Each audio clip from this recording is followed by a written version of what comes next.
So Banu Ghurhum, they had grown very, very, very decadent. 2,000 years is a long time for any civilization, quite frankly, to grow decadence. But their decadence was such that not even the Kaaba was safe from being defiled by Banu Ghurhum. So in that time, of course, trade began to pick up. They were a central destination for the Arabs and those around them for the pilgrimage, because the Kaaba wasn't only for the children of Ismail. The children of Israel as well, Banu Israel, the 12 tribes, would also make Hajj towards the Kaaba. They would make Hajj up until the later reign of Banu 𝗲𝗎. So up until the later reign of Banu 𝗲𝗎, the 12 cousin tribes of Banu Ismail, being Banu Israel, they would meet and make Hajj in Mecca. So it was a destination for the family of Ibrahim. They would make Hajj because this was the legacy of their shared ancestor.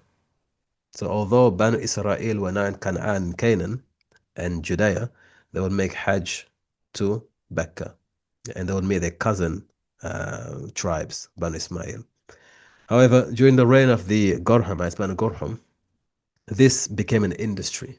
They industrialized it, and they began to exploit those pilgrims coming into the region to pay their respects to the Kaaba.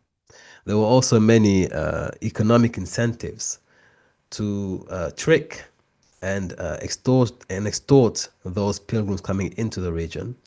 And so the Kaaba now became something that was monetized, as many things happen. In many instances, religion becomes monetized. They began to monetize this because it was a monopoly they had.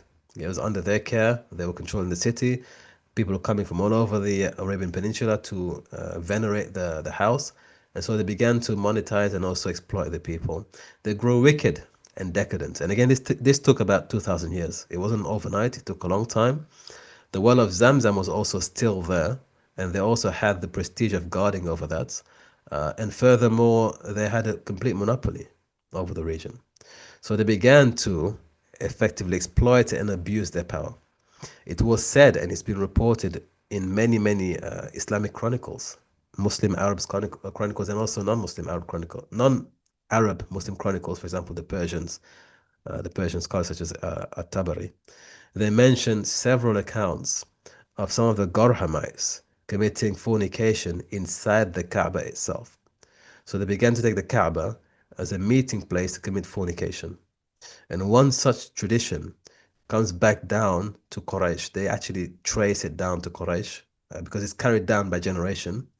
Sayyidatuna Aisha gives us a hadith whereby there were two young Ghurhumites. Sometime during the 2,000 years, there were two young lovers among Banu Ghurhum, and their names are given. Isaf bin Baghi and Na'ilah bint Dikh. Yeah? Nailah bint Dikh and Isaf bint Baghi, commonly known as Isaf and Na'ilah. That's the legend or tradition that even the Quraysh maintained, that they had met inside the Kaaba and fornicated. And so, as a punishment, a divine punishment, they were petrified. They were turned into rocks. They were petrified, and those two statues of them embracing, or those two statues depicting them, became idols in the Kaaba. So initially it was like a warning. So they became petrified, they became rock, and this was placed outside the Kaaba by the Ghurhumites as a reminder that if you commit these sins, even though we're very decadent, there are consequences. So these two statues were left there as a reminder. But over time, the statues became venerated and they became idols to be worshipped. So they remained outside the Kaaba up until the birth of the Prophet Muhammad ﷺ's father, Abdullah. And these idols would be placed right in front so that if you're going to give a sacrifice, if you're going to sacrifice to the idols in the Kaaba, especially Hubal, the sacrifice would be next to the well of Zamzam and to the idols of Isaf and Na'ilah. And there's a long, there's a hadith from Sayyidatuna Aisha explaining this story, what happened, how they became petrified, and why the Quraysh kept them outside the Kaaba. So one of the examples given that Banu Ghurhum became extremely decadent and extremely violated the sanctity of Mecca was that even inside the Kaaba, there were people committing fornication. And we have the names of two of these Ghurhumites, Isaf and Na'ilah.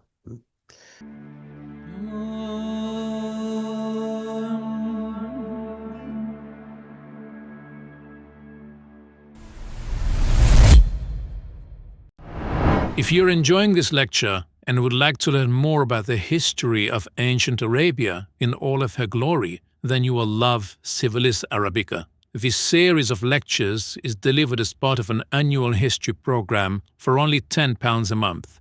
In it, you'll be able to uncover 2,000 years of pre-Islamic history through an immersive and unique learning experience delivered exclusively through the official Historion app. As a Patreon member, you may register onto this program by selecting the essential tier available on the membership page for instant access to over 7 complete and unique courses ranging from the history of the Umayyad Kingdom through to the rise and fall of the empires of Mali and Abyssinia. You will then be granted access to 7 complete and individual courses. Subscriptions may be cancelled at any time. There are no minimum terms or commitments.